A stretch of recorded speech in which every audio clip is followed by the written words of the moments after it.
So Fritz, there's many adventures you've done in your life, but the one that kind of really put your name out there in the limelight and front page news for 45 days when your friend Andy Perkins, sitting in an alehouse in Allentown, dared you to paddle a canoe, and it started with a short trip, and it wound up being from New York down the east coast of the United States through the Panama Canal and wind up in Los Angeles. And you said, "I'll take that there," and he gave you a dime and said, "Call me when you fail." But on that trip, many exciting things happened, but let's just zero in on the one that wound up being the front page news.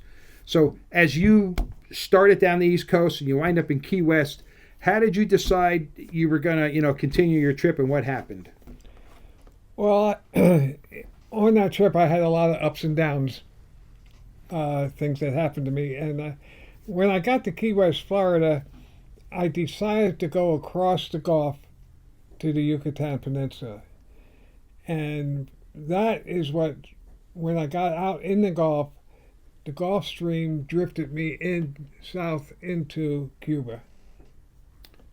So you don't really know you're off track or anything like that, but you see, I think you told me one time you saw a light or a lighthouse or something, so you went toward that. And when you got to that lighthouse, what happened? How did you know you were in Cuba?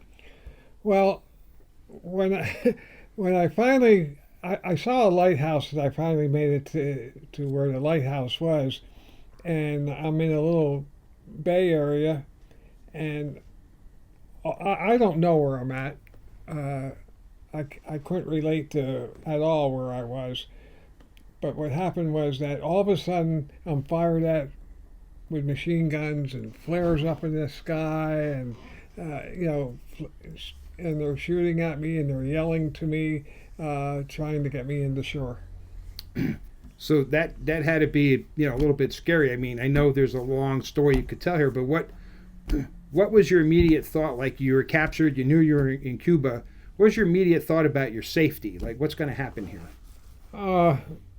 It was just a matter of coming from me saying, "Oh shit, I think I'm in trouble."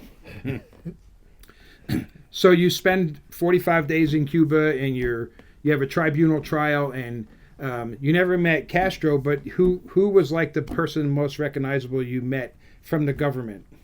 Well, the most recognizable would be Raul, Fidel Castro's brother.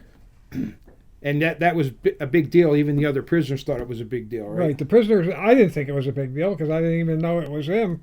But the people that I was with thought it was a big deal. Yeah. Can you just tell us real quickly, who were some of the other prisoners you were incarcerated with? Well, there was 7, 8 prisoners that I was with, and one of them was Lester Perry.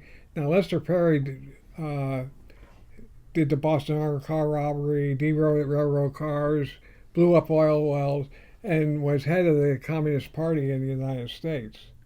Then there's Chico Miles, who did the Angeles Davis courthouse shooting, and people like Elbridge Claver, who was Raymond Johnson's bodyguard. These are all high profile prisoners.